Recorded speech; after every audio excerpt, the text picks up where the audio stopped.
Ay guys, wala kaming ulam kasi nawalan ako ng trabaho. Rice lang yan guys. May binignit ako dito guys. Yun yung ipapaulam ko sa kanila.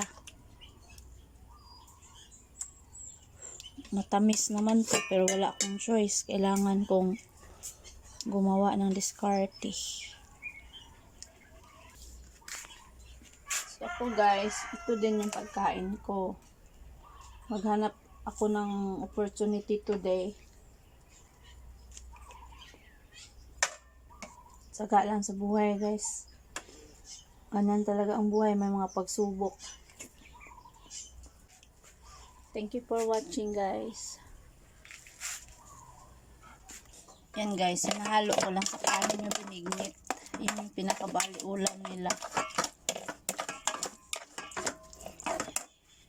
Kain naman sila guys, kahit binignit ang ulam.